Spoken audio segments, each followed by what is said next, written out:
Kalamuna, menebar Islam rahmatan lil alamin.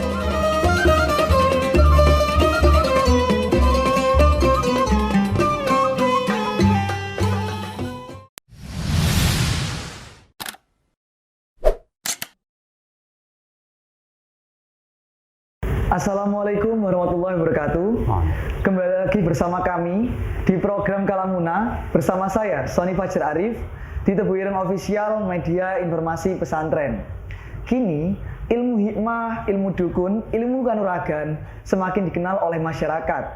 Bahkan dulu Tebu Ireng juga sempat dikenal sebagai pondok kanuragan karena kentalnya ilmu hikmah yang dimiliki oleh santri-santri maupun kiai dari Tebu Ireng.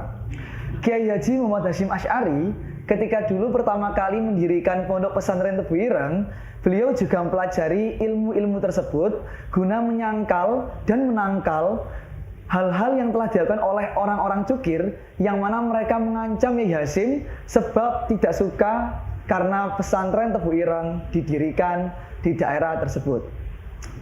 Dan juga akhir-akhir ini kita sempat digemparkan oleh berita yang mana ada seorang pesulap yang mengungkap bahwasanya ilmu hikmah, dukun, santet, semuanya itu palsu, hanya settingan belaka.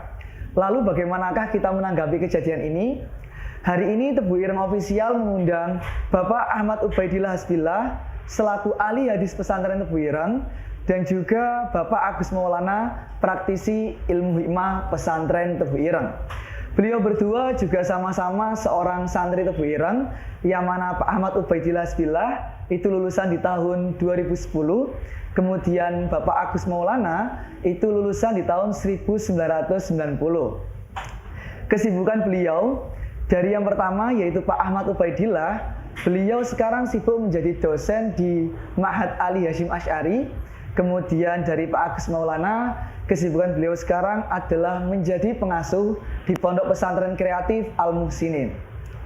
Oke Pak, langsung saja.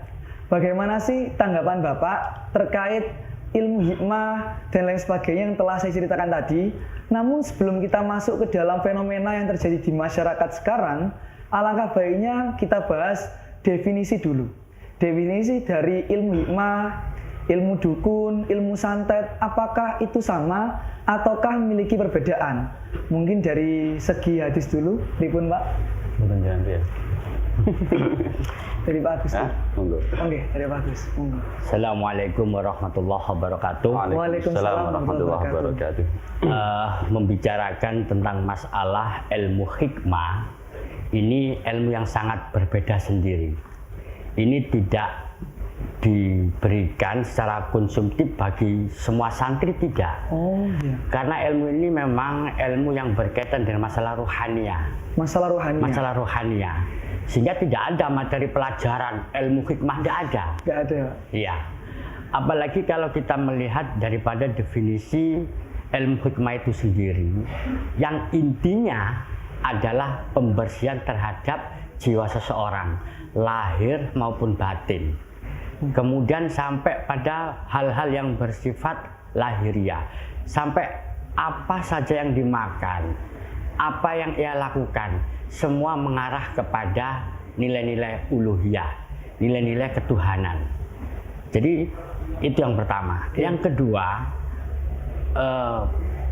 definisi lain daripada ilmu hikmah itu adalah ilmu yang tidak boleh dimunculkan di permukaan semata-mata, tidak bisa.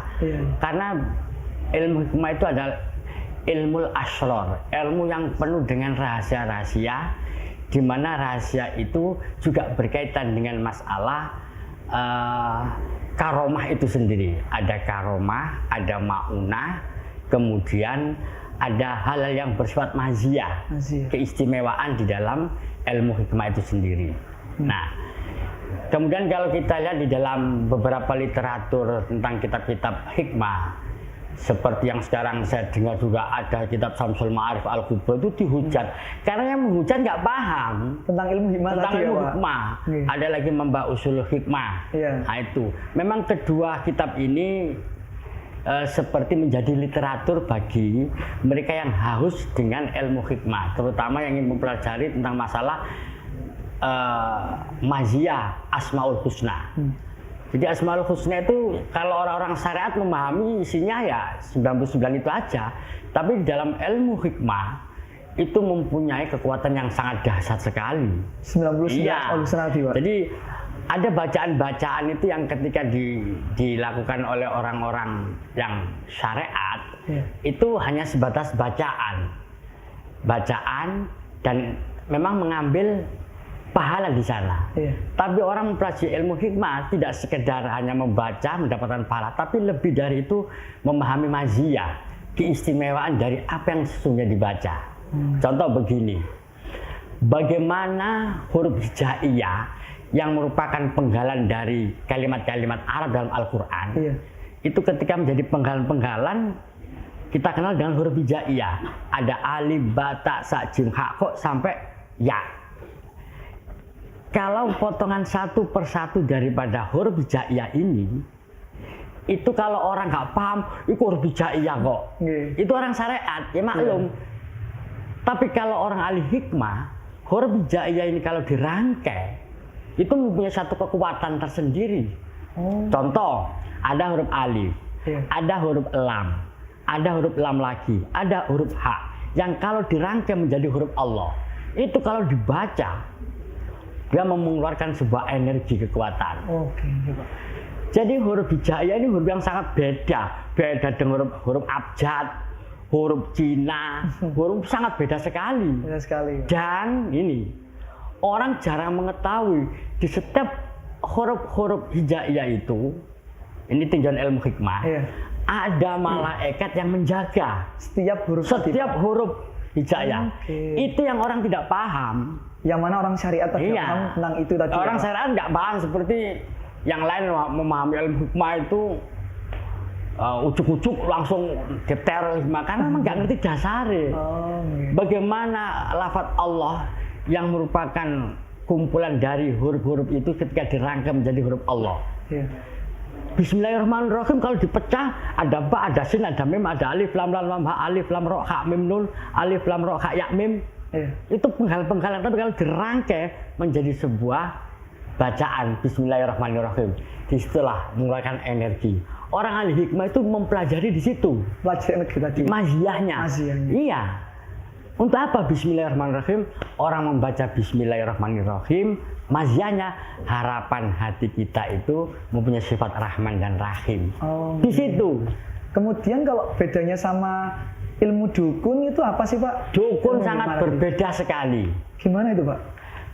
Kalau ilmu hikmah, ini larangan untuk diatraksikan, ditunjukkan, itu tidak boleh. Tidak boleh. Walaupun sebenarnya itu bisa dilakukan. Tidak boleh. Itu loh. Tapi ilmu dukun itu kapan saja bisa ditampilkan bisa. Karena yang namanya dukun sesungguhnya, ini ngomong dukun, mereka yang berserikat dengan jin, itu dukun. Jadi dukun yang sesungguhnya itu mereka berserikat dengan jin, sehingga ketika dia mempunyai hajat sang dukun ini, apa menolong orang atau apa saja, maka dia bersekutu dengan jin. Itu loh, bersekutu dengan jin yang ketika contoh umpama, ini lagi rame-rame, sihir, santet, orang dihantam dengan paku. Itu kalau ilmu santet yang sesungguhnya memang bisa. Karena ketika paku ini sudah ada di tangan jin, dia berubah menjadi energi, hanya energi panas. Kemudian melesat dia. Akhirnya bisa masuk di manusia gitu Pak? Gitu. Memang bisa melesat. Makanya kasus di daerah Banyuwangi, daerah Puger, Jember, kemudian Blitar, wah macam-macam lah. Setiap daerah pasti ada, setiap daerah. Berarti kalau misalkan ilmu hikmah itu, saya pernah dengar ya Pak ya, katanya ilmu hikmah itu al-ilmu an-nafi. Itu ilmu yang bisa memberikan manfaatan bagi orang yang melakukan maupun orang yang dilakukan tadi sebagai objeknya. Berarti kalau misalkan ilmu hikmah di ilmu an-nafi, ilmu dukun kebalikan dari ilmu hikmah tadi Pak? Artinya begini, sesungguhnya ilmu hikmah itu memang pertama loh ya, pertama tujuannya memang menjadikan orang yang litolib tadi Iya. Bagi orang yang mempelajari, memang hatinya harus bersih. Kudu bersih, gak oleh dia pamer-pamer, nggak boleh. Kemudian atraksi dan kemudian andaikan melakukan penyembuhan Iya. ditunjukkan, nggak boleh itu pantangan dalam ilmu hikmah. Karena bisa dicabut oleh Allah, Pak. Atau seperti Bukan apa? dicabut, karena nanti berkaitan dengan ria, akhirnya rusak hatinya. Iya. Kalau hatinya rusak, Iya. maka yang masuk bukan malaikat, Tapi jin. bukan mauna Allah, tapi jin nanti. Karena Imam At-Tuhi Al-Misri itu mengatakan, man qatala bidu'aihi. Ini salah contoh. Iya. Man qatala bidu'aihi kaman qatala bisayfihi. Oh. Orang yang membunuh orang dengan doanya, Iya. itu sama halnya dia membunuh dengan pedangnya. Dalam hadis ad-du'a silahul mukmin. Doa itu pedangnya orang mukmin. Contoh, ada orang nggak punya masalah dengan kalian umpama. Tiba-tiba kalian hantam dengan dibacakan Yasin. Ingin mengeluarkan mazannya Yasin. Yasin kalau dihantamkan ke orang juga bisa morat-marit juga. Orang dibacakan surat Al-Fil. Mengapa harus surat Al-Fil? Karena surat Al-Fil mempunyai asbabun nuzul seperti itu. Ayat yang memberikan informasi bagaimana Allah marah melempari pasukan Abraha dengan batu-batu neraka jahanam. Orang wiritan surat Al-Fil, ya, kemudian bacaan surat Al-Fil ini ditujukan kepada perorangan, harapannya agar orang itu seperti dihujam dengan batu-batu jahanam. Memang bisa sakit orang itu. Nah, kalau melempar orang yang tanpa sebab seperti ini, itu hukumnya haram. Dan yang masuk pada orang yang seperti ini sudah bukan mauna Allah, jin sudah. Berarti apabila ada orang ahli hikmah yang mana dia malah mengerahkan kekuatannya ataupun kelebihannya untuk menyakiti seseorang, itu malah bukan Allah yang bantu, tapi jin yang bantu. Bukan mauna Allah, itu jin. Oke. Iya. Oke. Jadi kalau orang mengatakan hadam-hadam lah, Hodam. ada istilah hadam malaikat, ada. Orang nggak bisa, nggak ada hadam malaikat karena nggak tahu ngaji. Ada, makanya saya katakan huruf alif saja. Iya. Itu kalau orang mau mempelajari yang sesungguhnya ilmu hikmah, itu ada malaikatnya, namanya mat ya'il. Umat Ada Ya'il. sendiri ya.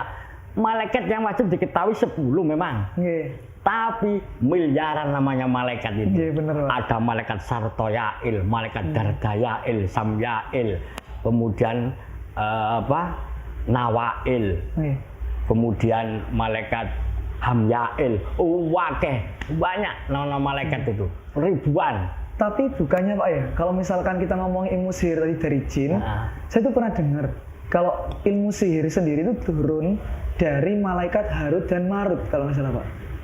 Dari seorang malaikat ilmu sihir turun, itu benar nggak sih Pak? Ya artinya begini, biar nggak melebar ya. Iya. Yang jelas Allah itu memberi 2 jalan aja. Iki jalan Nabi, iki ditandai dengan surga, ini jalan jelek yang ditandai dengan neraka. Iya. Orang mengamalkan ilmu yang jelek sekalipun, ilmu sihir, tetap dikabulkan sama Gusti Allah. Oh. Tapi Allah memberikan konsekuensi, lah kamu ngelakoni ini, konsekuensi kamu neraka loh ya. Orang mengamalkan ilmu hikmah dikabulkan oleh Allah. Manfaatnya seperti ini. Dan konsekuensinya Iya. surga. Oh, ada konsekuensinya juga. Allah berikan balasan yang baik. Orang karena tidak ada ilmu yang lepas dari kontrolnya Allah. Ilmu ini iblis, ilmu ini setan, ilmu semuanya lah wis. Selagi itu makhluk ada di genggaman Allah. Wah, apa hubungan gak ada ilmu yang di luar genggaman Allah. Berarti sopo kan nggak mungkin. Nah itu. Berarti semua ilmu itu memang berasal dari Allah. Iya, dan Allah. tinggal manusia yang diberi akal pikiran untuk memilih. Ada yang jelek, ada yang baik. Iya, Allah mbek dalan rodok iki surga iki neraka kita aja iki apik iki elek. Nggih. Kamu nglakoni ilmu sihir. Ya, seperti dukun-dukun nglakoni mengamalkan ilmu hitam. Iya. Kemudian manji atau manjur. Ya memang mbek Allah diizini, tapi kamu konsekuensinya Surga, neraka. neraka. Itu. Iya. Jadi lah ilmu hikmah tidak ada sedikit pun mengarah kepada perusakan, menyakiti, tidak ada. Bahkan ilmu hukum itu hanya untuk menolong, memberikan manfaat bagi dirinya agar lebih dekat dengan Allah, ya, rohanianya, kemudian bisa memberi manfaat pada yang lain. Itu ilmu hikmah di situ. Baik, berarti kalau misalkan kesimpulannya dari penjelasan jenengan tentang definisi ilmu hikmah, ilmu dukun dan ilmu sihir, sangat beda sekali. Sangat beda sekali, dan ilmu hikmah itu adalah ilmu yang tentang kebersihan hati. Iya. Jadi apabila ditunjukkan ke orang-orang, kalau nanti hatinya rusak karena riak, malah ilmunya bisa nggak bermanfaat. Tidak ada maunah dari Allah. Nggak ada maunah dari Allah. Iya. Malah yang datang hanyalah jin. Jin itu nanti. Tapi kalau ilmu sihir, semakin ditonjolkan, semakin dipamerkan, semakin tinggi khasiatnya. Oke, iya, Pak. Kalau sulap beda lagi. Sulap memang sebuah keterampilan, keahlian, dia bisa dipertontonkan kapan saja. Itu sulap. Iya, kalau nggak dipertontonkan nggak dapat uang dia. Benar, karena itu sulap itu cuma trik-trik tadi ya, Pak ya. Jadi ada trik, ada keahlian, ada keterampilan, terus kemudian media pendukung, bahan yang dipakai sulap itu juga beda. Contohnya seperti yang adalah kadang-kadang ada tisu yang dibakar bul langsung lap. Itu tisunya spesialis, memang khusus tisu untuk sulap, bukan tisu-tisu makan tisu. Bukan tisu yang beda. Enggak ya, Pak ya. Mereka mempunyai trik dan seterusnya. Memang sulap seperti itu. Nah, memang kita nggak menyalahkan, kadang-kadang ada kritik dari siapa tadi itu, para pesulap itu. Oh, ini ilmu pesulap kalau dibungkus dengan ilmu agama ini untuk membohongi orang. Memang ada yang seperti itulah. Ilmu hikmah sebenarnya nggak boleh seperti itu. Nggak boleh.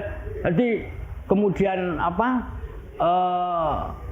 isok sulap tapi dibungkus dengan bacaan-bacaan, padahal itu sulap. Nah, ini memang membohongi orang ini. Berarti itu yang salah, Pak. Itu yang salah. Itu yang membuat persepsi masyarakat jadi salah. Persepsi orang akhirnya tabrak kabeh. Semuanya sama. Kebiau akhirnya dipikir sama. Dukun dan ilmu hikmah itu sama, padahal jauh berbeda. Ilmu hikmah nggak boleh dipertontonkan.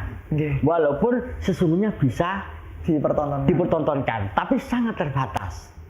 Contohnya waktu tes-tesan, waktu saya tahun berapa itu gemblengan di Ponorogo, itu ditembak dengan tembak babi itu, nggak apa-apa, ditembak benar, tapi kan terbatas. Tes-tesan itu, nggak boleh banyak orang tahu, nggak boleh diliput, itu nggak boleh, gitu loh. Karena di perbedaan tadi. Padahal kiai itu hanya bilang yang ahli hikmah itu cukup setelah diajak istighosah, memohon kepada Allah, kemudian diberikan minum yang sudah ada doa-doanya.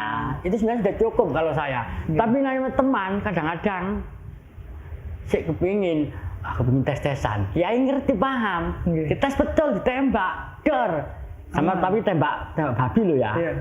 Nggak apa-apa. Aman, Pak ya. Pelurunya cemet. Oh, malah bisa cemet pelurunya. Gitu loh. Nah, tapi hanya terbatas kita dan beberapa orang itu aja. Oke, siap. Iya. Oke, baik, kalau itu dari itu Pak untuk sementara. Mungkin bisa berlanjut ke Pak Ahmad Ubaidillah.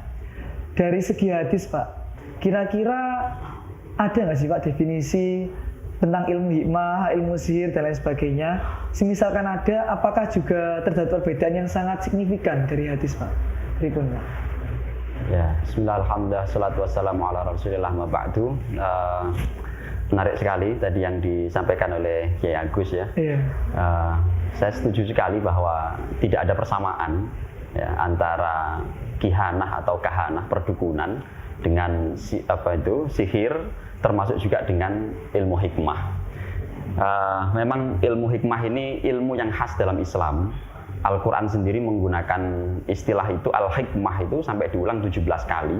Itu tandanya bahwa ilmu hikmah ini ilmu yang istimewa dalam ajaran Islam, memiliki kedudukan yang sangat tinggi, yang berbeda dengan ilmu-ilmu yang biasa, ilmu-ilmu yang umum gitu ya. Yang kita itu kalau belajar sekedar tahu secara kognitif atau keterampilan. Ilmu hikmah itu bukan keterampilan yang bisa kita kursusi, bukan juga sesuatu yang bisa kita nalar-nalar begitu, karena ini murni adalah disebut ilmu, tapi ilmu yang Allah ajarkan langsung. Nah, dalam Al-Quran itu biasanya ada 3 istilah yang dipakai untuk pemberian hikmah ini. Yang pertama menggunakan istilah inzal. Nah, itu biasa digabungkan dengan Alkitab. Ya. Wa anzalna ilaikal kitab wal hikmah.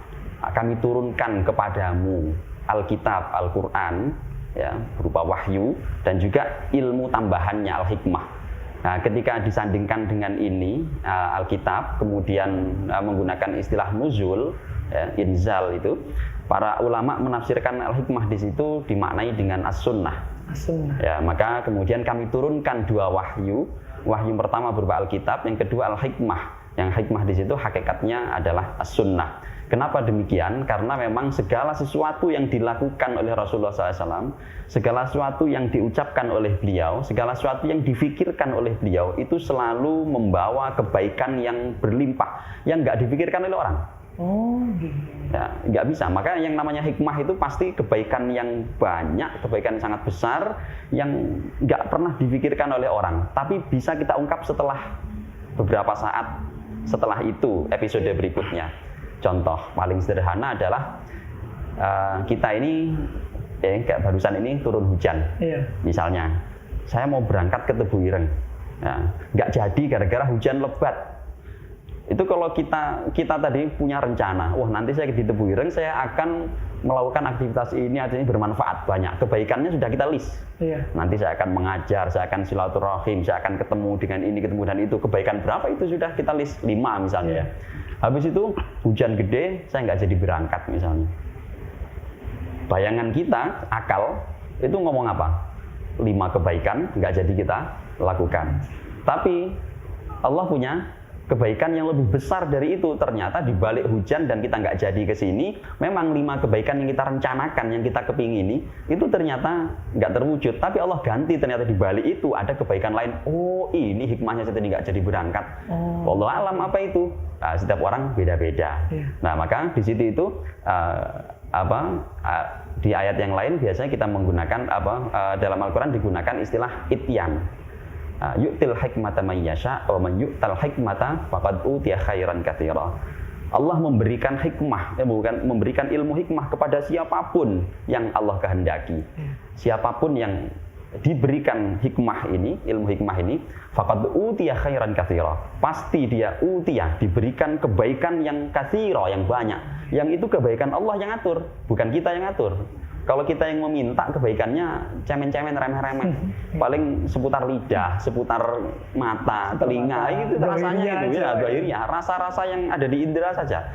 Tapi kalau kebaikan yang Allah berikan langsung, wes nggak usah dipikirkan, kita bahkan mendapatkan kebaikan yang yaitu faqad utiya khairan katsira. Maka kalau dari situ hikmah itu apa?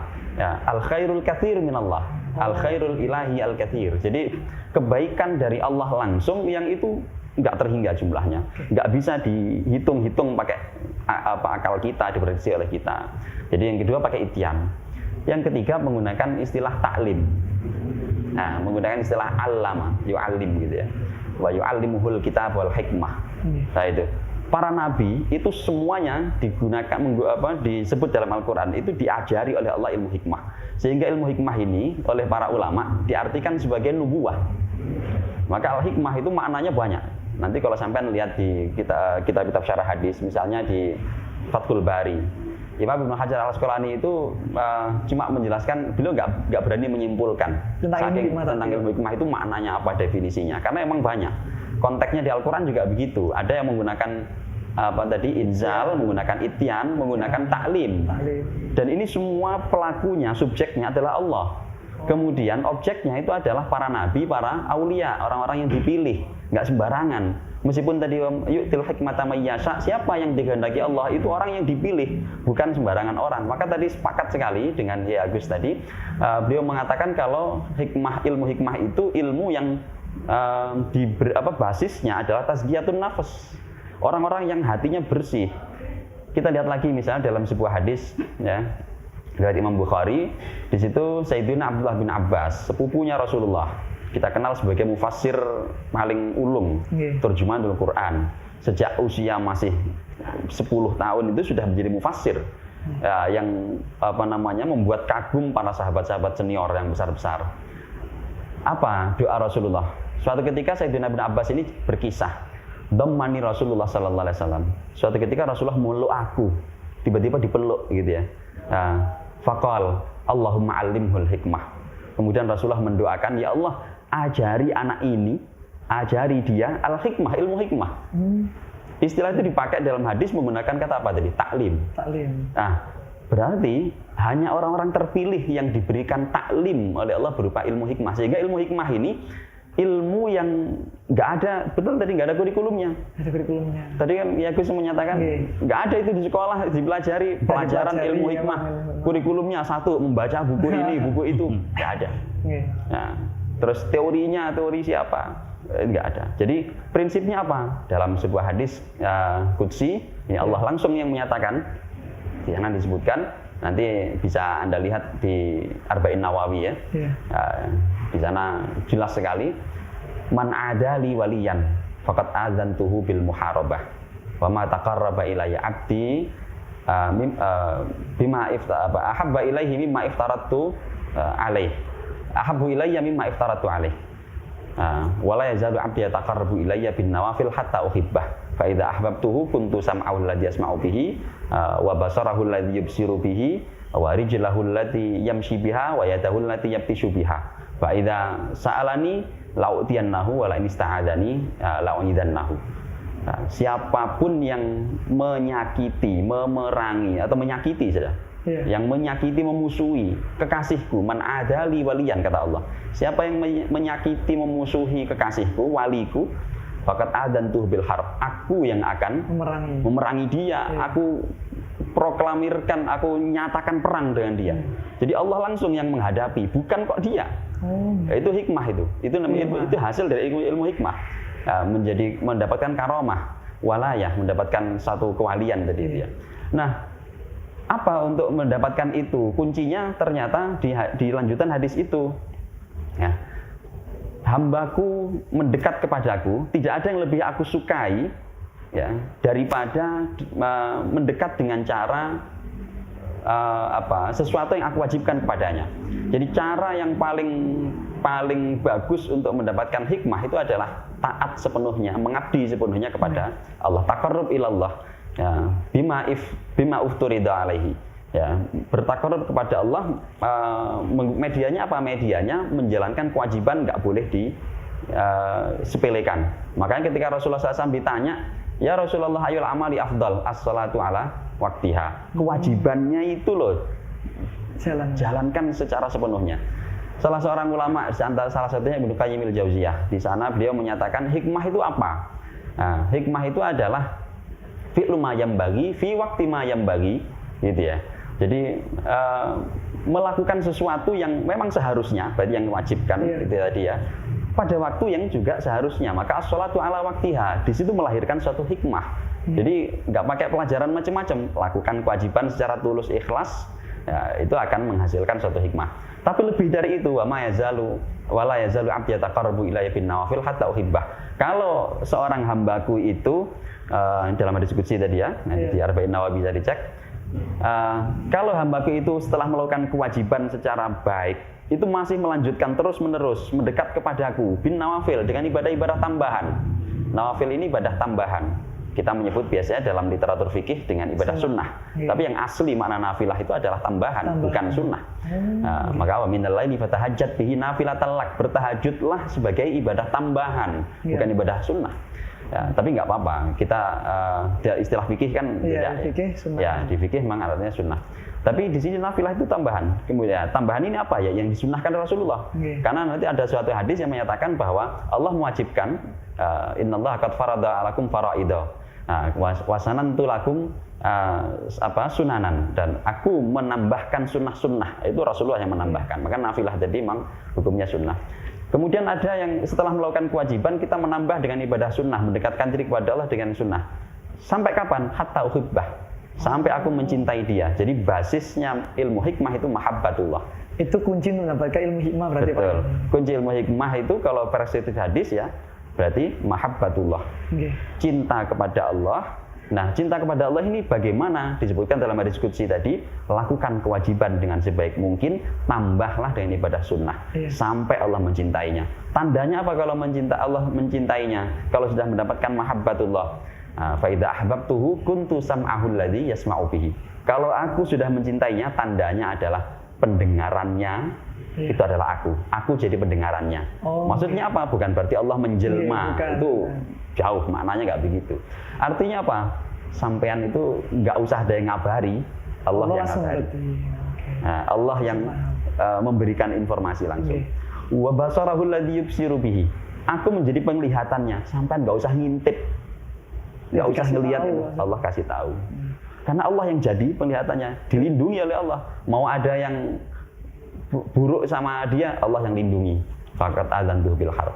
Wa yadahul lati yabtishu biha. Aku menjadi tangan yang dia pakai untuk mukul, untuk beraktivitas, untuk ngapa-ngapain. Jadi sebelum sampean merencanakan A, B, C, D plan-nya itu, sampean sudah digerakkan oleh Allah. Ini nggak pakai rencana apa-apa, tapi kok langsung jadi dan luar biasa. Warijalahul lati yamshi biha, dan menjadi kaki yang dia pakai melangkahkan. Jadi kaki kita dibimbing oleh Allah kemanapun kita pergi. Nah, cirinya lagi, wala in sa'alani la'utiyannahu. Kalau dia minta kepadaku apapun itu, pasti aku beri. Wa in ista'adzani, kalau dia minta perlindungan kepadaku, pasti aku kasih perlindungan. Nah, itu hakikat ilmu hikmah dalam hadis Nabi tadi, beberapa hadis Nabi. Nah, kemudian kalau kihanah atau kahanah, yang artinya perdukunan, itu apa namanya? Bukan ilmu. Bukan ilmu itu.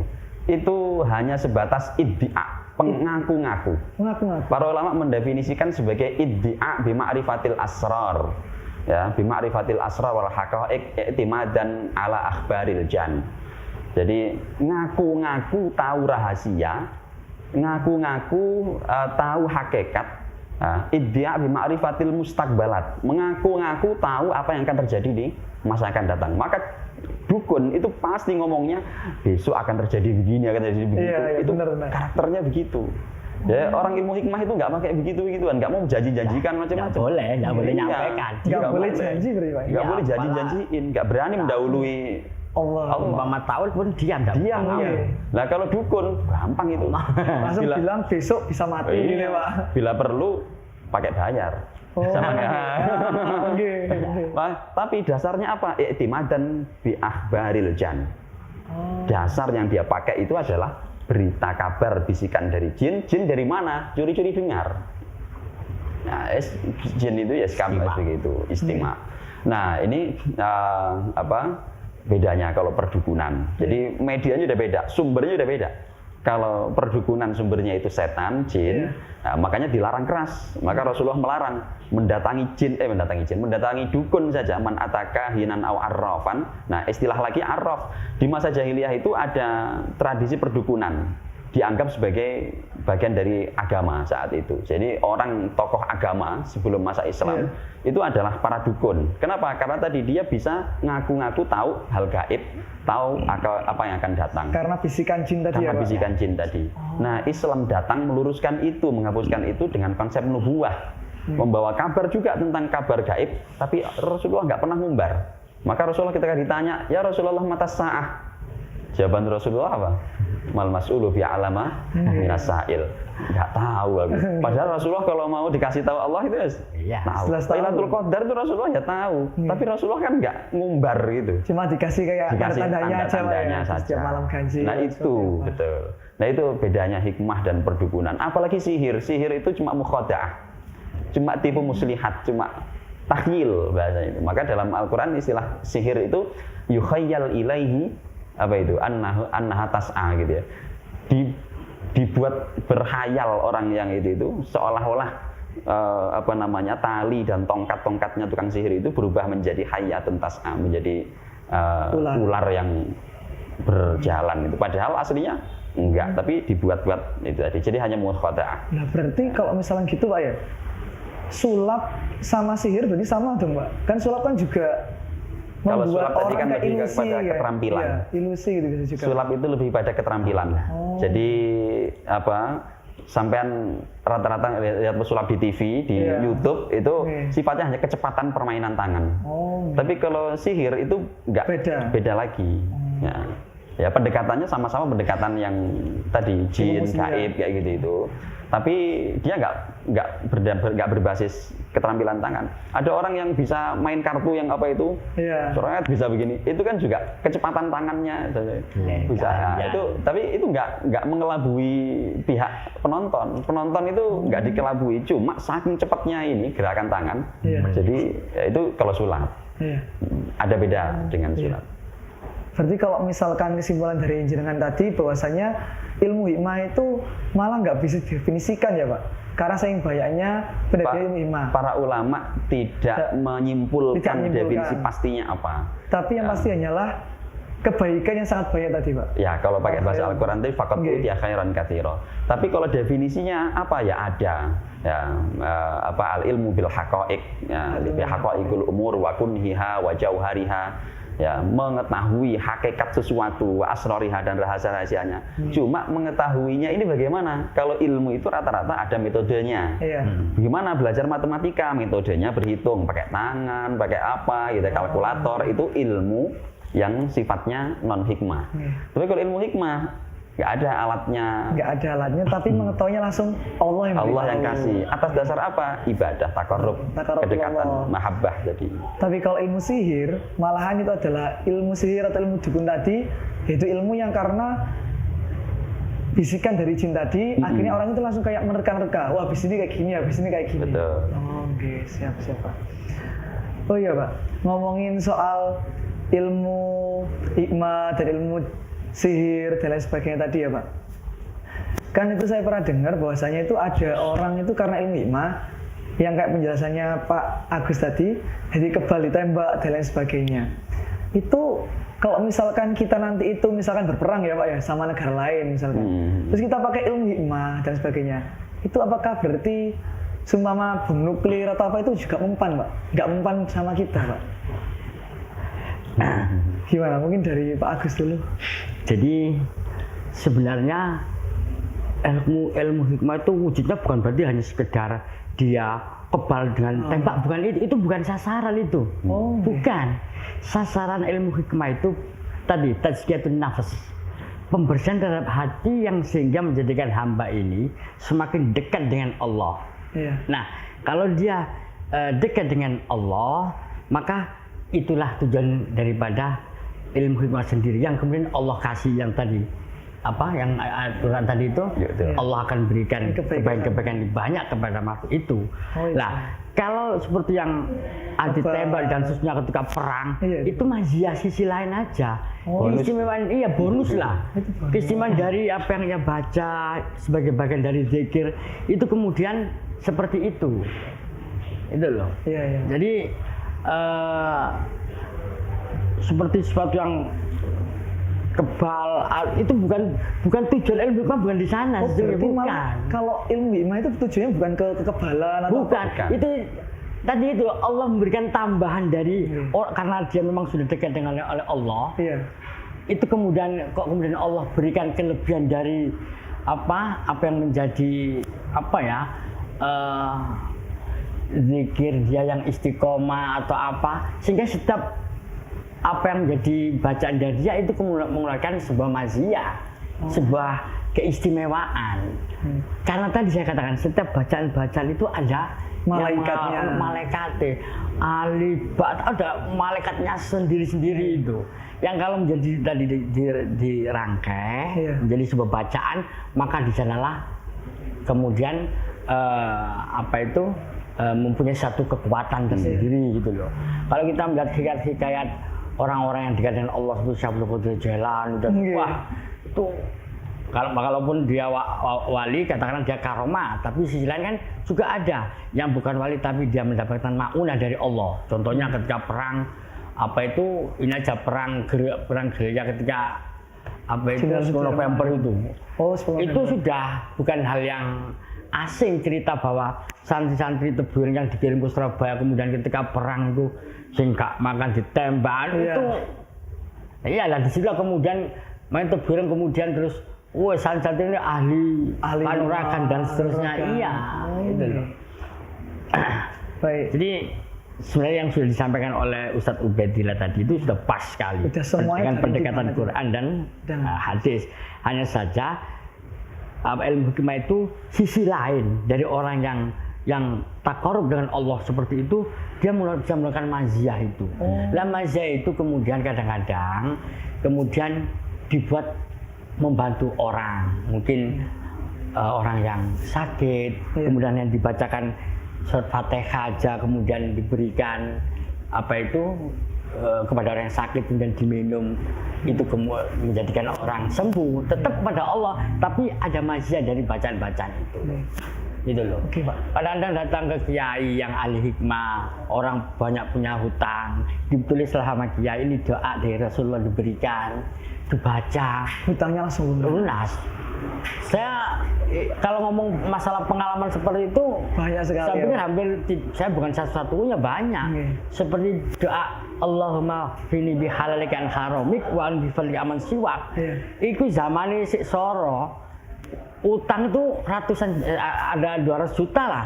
Saya istiqomah wiridan itu tuntas. Itu doa mutawatir dari Rasulullah. Kalau nggak salah itu yang nulis Sayyidina Ali yang diijazahkan kepada sahabat Abu Umamah kalau nggak salah. Mungkin seperti itu. Berarti kalau misalkan ilmu hikmah tadi sasarannya bukan malah begini. Dari bacaan itu yang dari Rasulullah itu ada maziyahnya. Ada maziyahnya.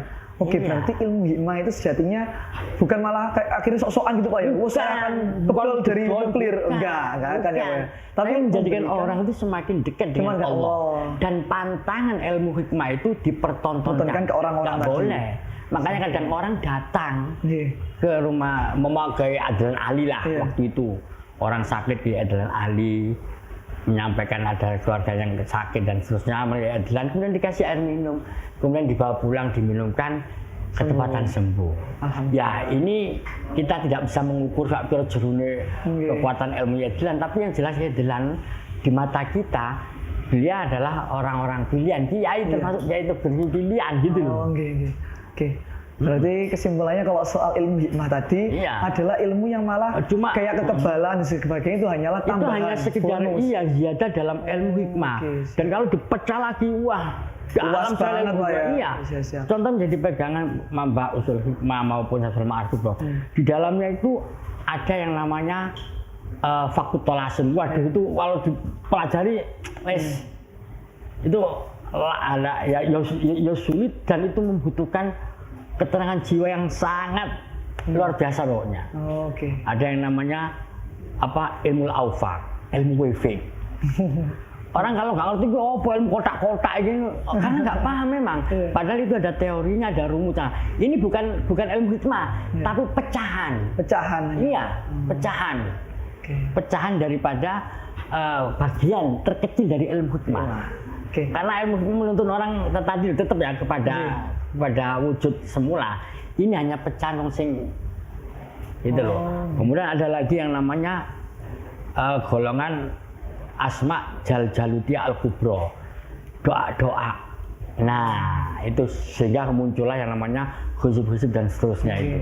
Itu kan bukan produk Rasulullah, tapi itu kan produk para ulama-ulama yang ahli toreko, ahli hikmah. Salah satunya mungkin Abil Abbas Abil Abbas Al-Bunini, Ahmad Ali Al-Bunini yang mengarang Mamba Usul, termasuk Syamsul Ma'arif. Itu kan kemudian wiritan Asaliliyah itu kan pada orang-orang tarekat, tapi dia punya wiritan seperti itu. Pak, berarti kalau gitu semua ilmu hikmah tadi intinya apabila ada memiliki kayak kebal atau mungkin bisa melipat bumi itu semua hanyalah maziyah. Itu maziyah itu bukan tujuan orang bukan tujuan orang yang mendalam ilmu hikmah. Tapi saya itu pernah dengar gini Pak, ada orang ya Pak ya, itu datang ke kayak seorang yai ilmu hikmah, kemudian dibilangi, sampai ini ternyata kena santet Pak. Setelah itu dia serajin ke kiai tersebut, didoain sebagainya. Sampai akhirnya keluarganya itu kok nggak sembuh-sembuh. Dibawalah ke rumah sakit, ternyata kena kencing batu. Nah, ini kan seakan-akan kayak ada perbedaan gitu Pak? Memang begini, Gimana itu Pak tanggapan jenengan? orang yang sudah ditetangi oleh orang untuk dimintai tolong, kalau tidak hati-hati, Iya. hampir 90% lebih banyak bohongnya. Oh. Itu kalau nggak hati-hati. Nggih. Jadi saya ambil contoh ya ketepatan aja. Kadang ada yang datang ke rumah saya. Ketika hati-hati, ketika orang sudah minta tolong, bagaimana dia menyelesaikan ini, itu loh. Kalau nggak hati-hati, maka sangat kemungkinan orang ini akan apa istilahnya bohong, bujui kepada yang iya orang nggak kena santet dibilang kena santet. Nah itu kan banyak orang kayak gitu sekarang Pak untuk mencari apa kadang ketenaran nama. Iya, yang repot tadi itu memang dukun yang sungguh tadi kalau diceritakan ya, jadi ono pendamping yang namanya bersuku dengan jin. Nah sekarang itu ono dukun orang sok bersuku sampai jin ya orang hikmah tapi ngaku-ngaku. Akhirnya mengatakan ini santet, iya, padahal nggak apa-apa ya Pak. Iya, gitu loh. Jadi nggak gampang dan kita langsung menjustifikasi orang santet dan seterusnya, gitu loh. Memang gini ini ada bagian-bagian ilmu hikmah yang nggak bisa dijelaskan secara rasional, nggak bisa. Tapi bisa dipahami gitu loh. Saya pikir yang namanya ilmu hikmah karena itu namanya ilmunya loh, bukan yang dilakukan loh ya. Jadi tetap yang kalau didefinisikan mesti ada sampai pada batas manek itu ada batasannya sampai saat itu ilmu hikmah itu ada. Tapi intinya tetap mengarah kepada pengamal itu sendiri.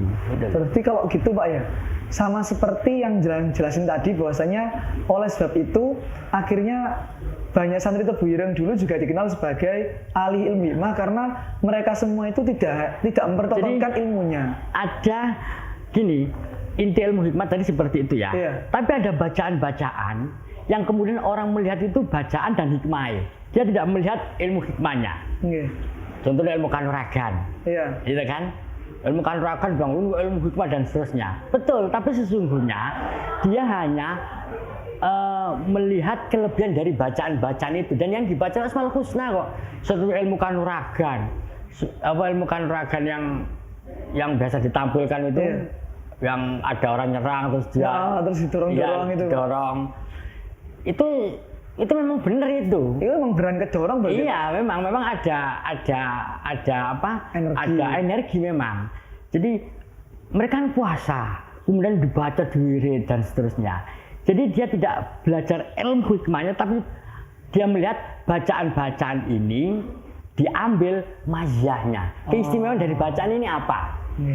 Gitu loh. Kalau yang seperti ini semua orang bisa, tapi yang ngelakoni ilmu hikmah beda lagi. Karena itu larinya pendekatan diri kepada Allah secara totalitas, gak oleh pamer. Bahkan tahu rahasia sekalipun gak oleh disampaikan. Kalau santri Tebu Ireng dulu itu gimana Pak? Masuk ke yang mempelajari ilmu hikmah nyel ataukah cuma bacaan-bacaan?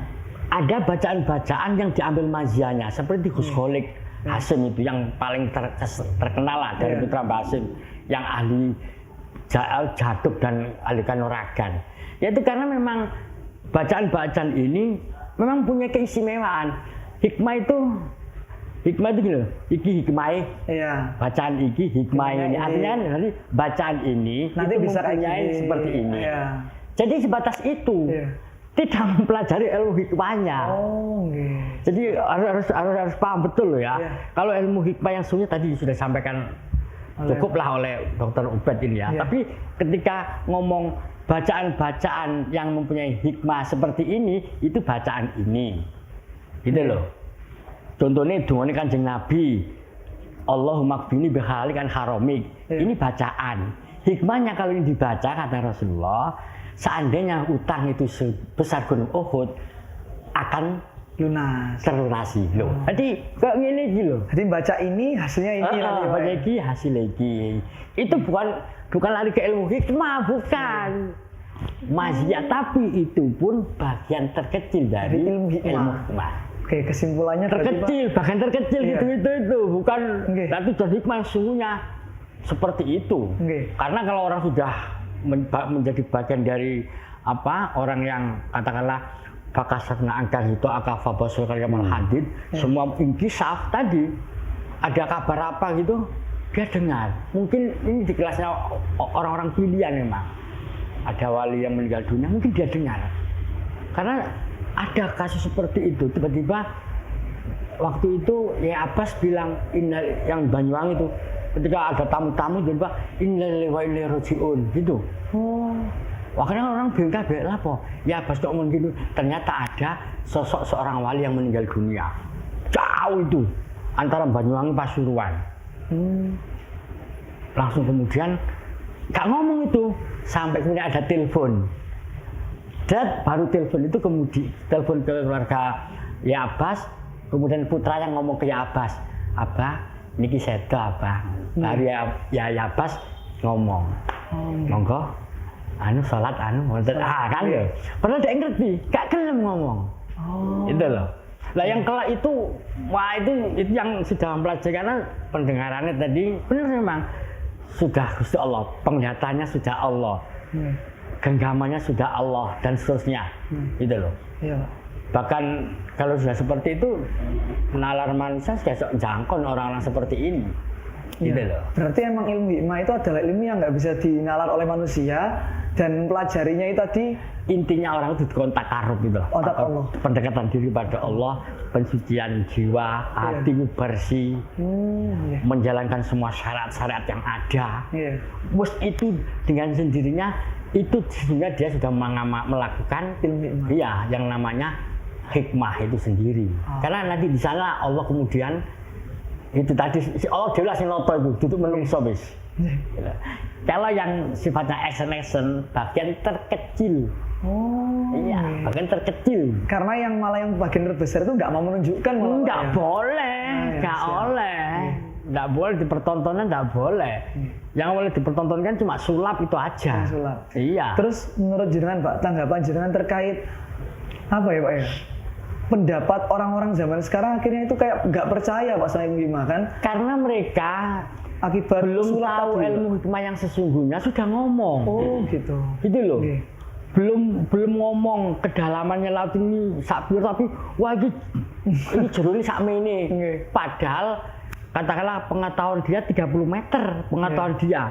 Sesungguhnya laut itu dalamnya masih jauh lagi 100 meter lebih. Terus ngomong misalnya, akhirnya rusak. Dan cepat menyimpulkan gitu Pak. Gampang menyimpulkan. Makanya tadi kalau orang ini belajar praktek tentang masuk ilmu hikmah, itu dihantarkan dulu. Ilmu hikmah itu ingin gini. Iya.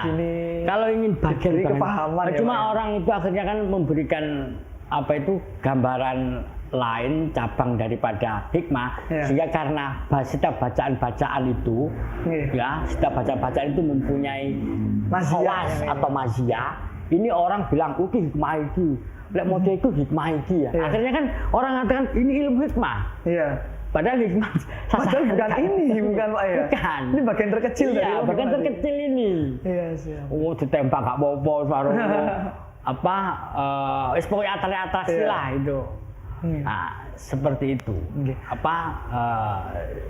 Istilahnya ilmu hikmah sendiri seperti itu. Oke, berarti kalau dari penjelasan panjang lebar dari panjangan tadi, ilmu hikmah yang dipertontonkan ke orang-orang kayak kebal dan lain sebagainya itu hanya bagian terkecil dari ilmu hikmah. Iya, sebenarnya itu tidak boleh. Tidak boleh dipertontonkan itu tidak boleh. Karena ilmu hikmah sesungguhnya itu malah disembunyikan. Kalau ingin tahu kemudian wujud yang sesungguhnya, bahwa apakah bacaan-bacaan ini betul mempunyai mazia dan hikmah yang betul-betul luar biasa, butuh kawan perang itu.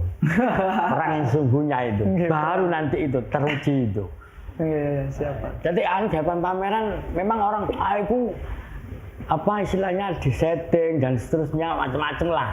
Iya, dan lagian memang nggak boleh. Ilmu kebal dipertonton-tontonkan. Bisa ngilang, nggak perlu. Apalagi melihat kuntilanak itu tuh, apa manfaatnya? Bener, nggak ada manfaatnya. Berarti bukan ilmu hikmah Pak ya? Bukan itu. Ilmu an-nafi Pak. Manfaat itu nggak bermanfaat tadi Pak.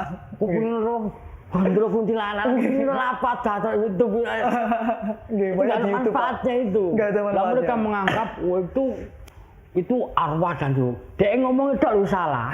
Nggih. Itu arwah gentayangan, padahal nggak ono roh gentayangan. Nggih. Sejelek-jelek rohnya hamba Allah tetap Iya. kembali kepada Allah. Iya, Pak.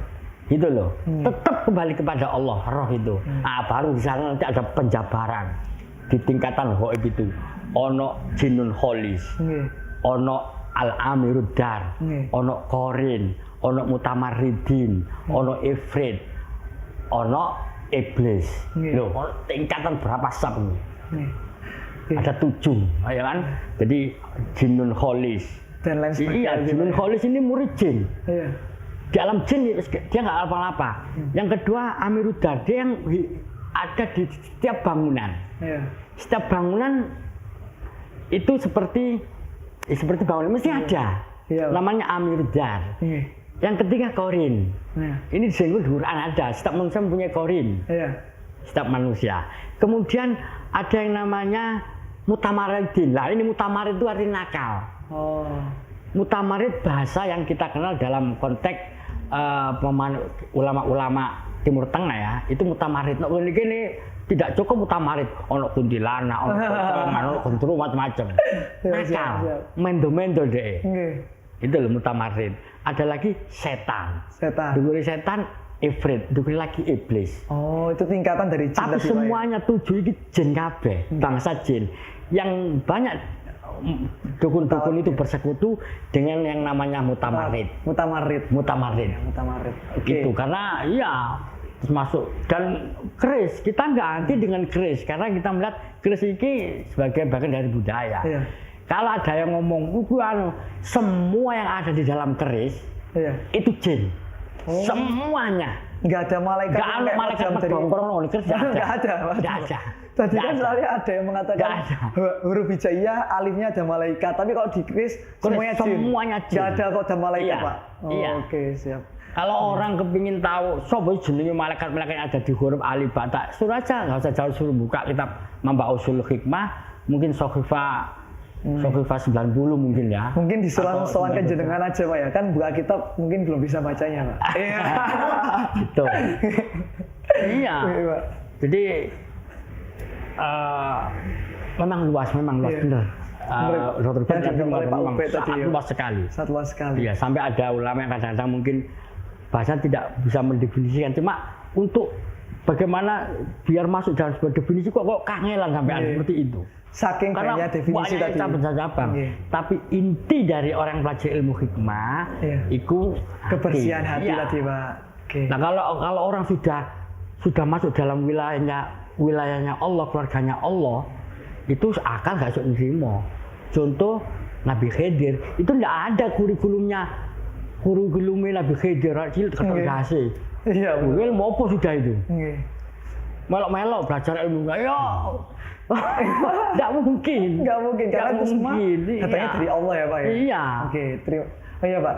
Kalau tadi kan tanggapan dari Pak Agus Maulana terkait perspektif masyarakat yang sekarang. Heeh. Kalau dari Pak Ubed sendiri tanggapannya gimana, Pak? Kan banyak orang yang sekarang tuh nggak percaya sama ilmu hikmah, Pak, karena pembuktian dari pesulap ini. Akhirnya kayak ilmu hikmah, dukun itu semuanya trik sama aja kayak sulap. Tanggapan jenengan gimana, Pak? Ya, kalau terkait dengan adanya anggapan yang nggak percaya pada ilmu hikmah gara-gara ulahnya dukun, Iya. nah ini berarti ada yang perlu kita koreksi dari kita sebagai santri. Berarti kita belum memperkenalkan apa itu yang disebut dengan al-hikmah atau ilmu hikmah itu. Sehingga orang kok akhirnya mengira ilmu hikmah itu ya dukun. Iya. Nah, sehingga mereka menolak hikmah gara-gara melihat perdukunan. Iya. Nah, ini kan berarti ada yang terputus dari kita.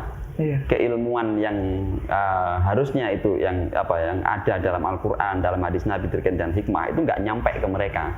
Berarti ini cukup menjadi koreksi buat kita sebagai para santri. Ayo Memberi kita kepahaman jelaskan, kepada kita mereka. edukasi apa itu Iya. hikmah. Ya, maka ketika tadi sampean tanya apakah hikmah itu identik dengan kekebalan? Iya. Enggak.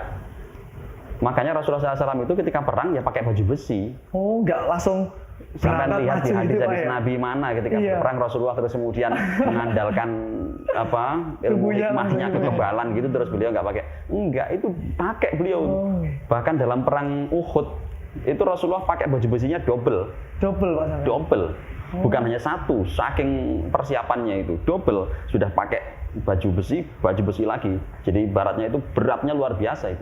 Itu masih pakai tameng, masih pakai istilahnya pelindung kepala, mighfar istilahnya itu masih pakai mighfar, masih pakai pelindung kepala itu yang dari besi. Itu beratnya luar biasa.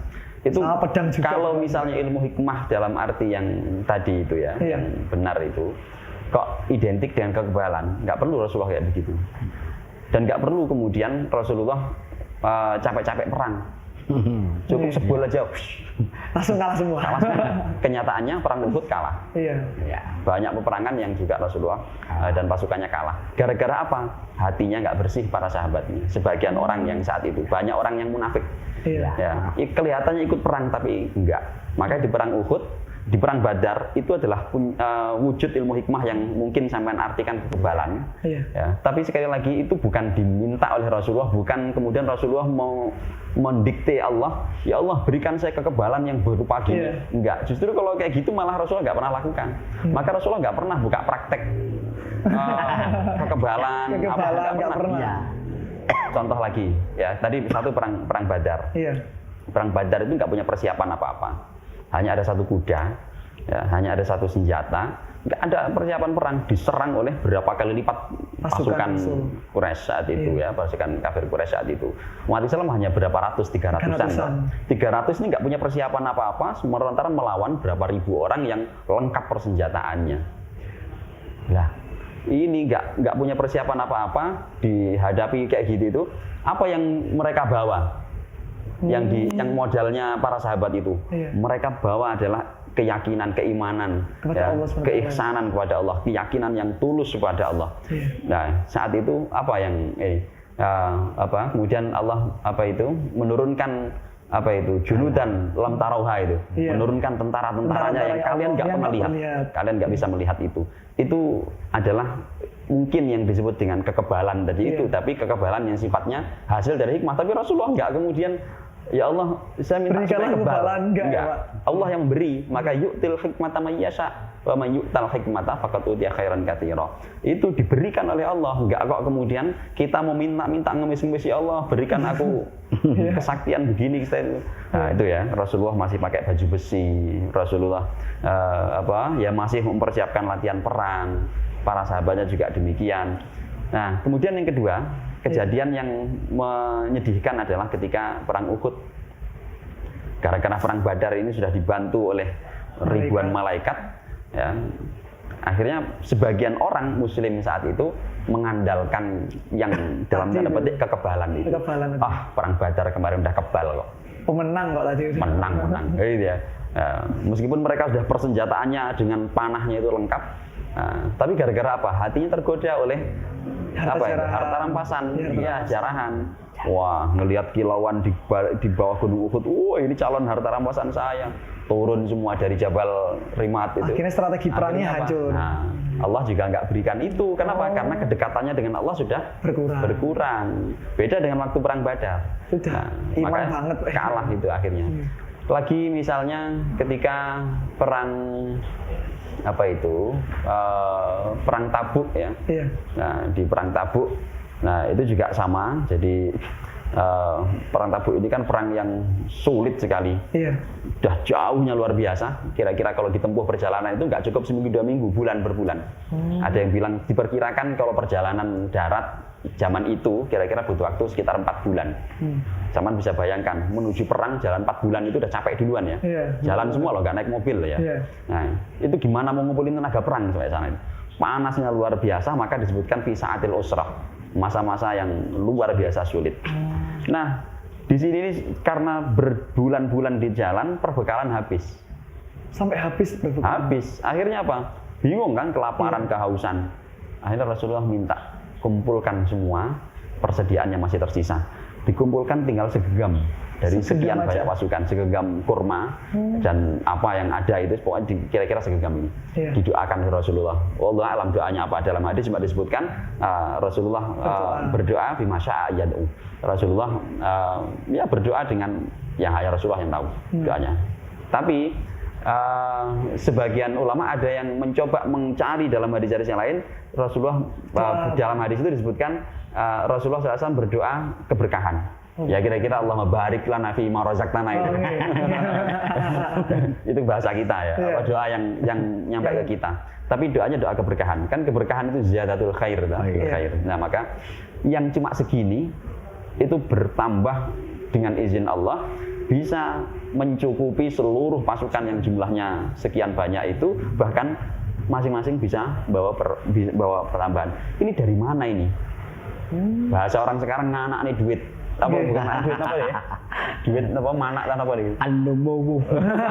Muda-muda. Tapi karena Melipat baru ganda kata kekuatan. itu, ya. Lipat Itu, ganda. tapi kan nggak ilmu yang kayak gini, nggak ilmu yang nggak buka praktek. Kalau sekarang saya tahu ada orang buka praktek Pakai nama gitu iya, duit 100 jadi 1 juta, mana kayak kasus Dimas Kanjeng gitu Pak. gitu. Nggak begitu Rasulullah. Tapi dalam kondisi saatil usrah, kedekatannya itu baru muncul. Nggak kemudian begitu, ya Allah tolong lipat gandakan ini, enggak. Tapi Allah yang ngatur. Dan Rasulullah nggak minta lebih. Yes, pokoknya cukup keberkahan Allah yang mengatur, cukup dan berhasil. Nah itu di perang Tabuk. Kemudian lagi di perang Khaybar. Nah, ini bisa dibaca dalam hadis-hadis tentang Maghazi banyak sekali. Ya. Nah, di perang Khaybar itu Sayyidina Ali ya karramallahu wajhah itu sakit mata, padahal beliau ini digadang-gadang Rasulullah jadi komandan. Jadi komandan. Ya, jadi komandan. La'utiyanna hadhihi rayah rajulan yuhibbullah wa rasulah wa yuhibbuhullah wa rasuluh. Nah, saya akan berikan lencana ini ya, panji ini untuk memimpin pasukan ini nanti kepada orang yang cinta kepada Allah dan Rasulnya dan dia dicintai Allah dan Rasulnya. Berarti kuncinya apa tadi? Mahabbah. Yuhibbullah wa rasulah wa yuhibbuhullah wa rasuluh. Maka ilmu hikmah itu kuncinya di mahabbah itu. Sayyidina Ali. Akhirnya para sahabat yang hadir saat itu berharap semoga aku. Kenapa? Bukan kok pengen jabatannya, pengen karena disebutkan yuhibbullah wa rasulahu wa yuhibbuhullahu wa rasuluh. Jadi jangan aku aja. Tiba esok paginya pengumuman kan, siapa yang akan diberikan rencana ini. Semua deg-degan, pengen semoga saya. Rasulullah sebelum mengumumkan nanya, "Aina Ali? Mana Ali?" Oh, dia nggak hadir ya Rasul, dia absen, izin sakit mata. Bawa ke sini. Nah, setelah dibawa ke situ fabasaqo alaihi gitu ya. Bahasa kita tapi kalau diludahi gini enggak ya. Ya saya membayangkan itu diolesi ludahnya. Terus diobati pakai itu. Didoakan Rasulullah diolesi ludahnya itu. Fabari'ah sampai kemudian sembuh seolah-olah nggak pernah ada sakit sama sekali sedikit pun. Kemudian diberikanlah rencana itu kepada Sayyidina Ali. Itu kalau Sayyidina Ali tahu dari awal bahwa Rasulullah itu punya kehebatan A, B, C, D, Rasulullah buka praktek. Sayyidina Ali itu nggak perlu alpa. Iya. Karena udah percaya bahwa Rasulullah bisa menyembuhkan. Ya, misalnya gitu ya. Jauh sebelum sakit itu perang Khaybar, aduh, Rasulullah sakit mata. Rasulullah tolong sembuhkan saya. Nyatanya enggak. Sayyidina Ali kurang dekat apa dengan beliau? Ya sepupunya, ya mantunya, ya sahabat terdekatnya, ya pokoknya luar biasa. Tapi beliau enggak kemudian dan Rasulullah enggak buka praktek kekebalan atau apalah begitu. Nah, karena apa? Basicnya tadi ketulusan, kedekatan kepada Allah, mahabbatullah tadi itu. Nah, itu dalam hadis seperti itu. Baik, berarti dari Pak Agus Maulana maupun dari Pak Ahmad Ubaid, keduanya memiliki satu hal yang sama, bahwasanya memang ilmu iman tadi itu berdasarkan dari kedekatan dengan Allah, mahabbah Allah, dan juga kebersihan hati. Nah, sebelum berakhir nih Pak, barangkali kan ada yang mau disampaikan ke masyarakat, karena kan video ini jelas nanti akan dilihat oleh orang banyak mungkin se-Indonesia atau sedunia mungkin. Mungkin dari Pak Agus Maulana dulu memberikan pesan kepada masyarakat. Pesan saya bahwasanya ilmu hikmah kemudian sihir dan perdukunan itu sangat-sangat berbeda, artinya tidak sama. mempelajari ilmu hikmah bukan berarti seperti yang dipahami oleh masyarakat sekarang ini, seperti perdukunan yang penuh dengan tipu daya. Kalau sulap sudah jelas tentu, ya. Tapi sebenarnya ilmu hikmah itu ilmu yang menghantarkan seseorang untuk semakin dekat kepada Allah dalam rangka pembersihan hati untuk mendapatkan ridho Allah Subhanahu wa Ta'ala. Itu tujuan daripada orang mempelajari ilmu hikmah. Dan ilmu hikmah tidak ada kurikulumnya, tidak ada. Karenanya tidak pernah itu dipelajari di sekolah-sekolah atau pendidikan, tidak ada. Karena itu memang murni ilmu untuk pendekatan diri kepada Allah Subhanahu wa Ta'ala. Itu ya. Mungkin itu aja apa yang bisa sampaikan. Kalau dari Pak Ahmad Ubaid, hikmah itu bukan suatu tujuan. Nggak boleh menjadi tujuan kita, kan tujuan kita hanya satu, yaitu Allah. Jadi segala sesuatu itu yang paling utama, tugas kita itu adalah at-taqarrub ilallah. Ya, wa ma taqarraba ilayya 'abdi bi syai'in ahabbu ilayya mimma iftaratu 'alaih. Cukup kita fokus pada apa yang diwajibkan Allah kepada kita, kemudian kita terus mendekat diri kepada Allah dengan tambahan nawafil tadi itu, sampai apa? Sampai hatta uhibbah, sampai Allah mencintai kita. Tapi kita nggak boleh merasa sudah dicintai Allah, nggak boleh. Nah, jadi hikmah itu jangan dicari. Kenapa? Karena hikmah itu diberi oleh Allah. Kita mencari hikmah itu sama dengan meragukan janjinya Allah. Karena Allah itu sudah yu'til hikmah mayyasha. Allah itu allamahul kitabul hikmah. Allah mengajari itu, wattaqullaha wa yu'allimukumullah. Tugas kita itu cuma bertakwa, tidak kemudian menuntut, ya Allah ajari aku A, B, C kayak gitu-gitu, enggak. Berikan aku ini, ya meskipun kita berdoa boleh ya, tapi jangan sampai hikmah ini kemudian menjadi tujuan kita. Ya, hikmah ini adalah tadi bonus maziyah gitu ya. Lilladzina ahsanul husna wa ziyadah. Nah, ziyadah itu hanya tambahan, hanya bonus gitu ya. Maka jangan jangan dicari. Tujuan kita cukup Allah saja. Nah, sehingga biarlah Allah yang akan memberikan man yasha kepada siapapun. Kita nggak usah meri. Nah, kita nggak usah meri kalau ada teman kita yang diberi begini. Sampean juga diberi oleh Allah kelebihan yang mungkin kita sendiri ini nggak merasa. Nah, tapi kita harus cari itu. Nah, dan fokus kita hanya bagaimana kita bertakarub kepada Allah dengan sebaik mungkin, bagaimana kita meraih mahabbatullah. Masalah nanti hikmahnya, khairan kathironya itu berupa apa, terima saja. Itu Allah yang akan kasih. Allah a'lam bishawab. Baik teman-teman, itu tadi adalah penjelasan dari Bapak Ahmad Ubaid Hasbillah, yang mana beliau adalah seorang ahli hadis Pondok Pesantren Tebu Ireng. Kemudian juga penjelasan dari Pak Agus Maulana, yang mana beliau juga adalah seorang praktisi ilmu hikmah dari Pondok Pesantren Tebu Ireng. Keduanya menjabarkan hal yang sama, bahwasanya antara ilmu hikmah, ilmu sihir, dan ilmu sulap itu semuanya itu berbeda-beda. Dan yang paling penting yang harus diketahui teman-teman adalah satu, bahwasanya ilmu hikmah adalah ilmu yang terjadi, yang kita dapatkan ketika kita mendekatkan diri kepada Allah. Jadi semakin kita mendekatkan diri kepada Allah, hati kita semakin bersih, maka Allah akan memberikan khasiat ataupun faedah ataupun maziyat tadi. Namun semakin kita memamerkan hal tersebut, maka ilmu hikmah bisa saja hilang dari diri kita. Dan itu merupakan kebalikan dari ilmu sihir, yang mana ketika semakin kita tunjukkan, semakin bertambah kesombongan dan penyakit hati lainnya, maka semakin besarlah ilmu sihir tersebut. Baik, sekian dari saya, Sony Fajar Arif. Kurang lebihnya saya mohon maaf apabila ada salah kata kepada Pak Agus Maulana maupun kepada Bapak Ubaid. Dan juga kepada masyarakat yang mungkin mendengarkan atau menonton video ini. Sampai jumpa di Kalamuna selanjutnya. Wassalamualaikum warahmatullahi wabarakatuh.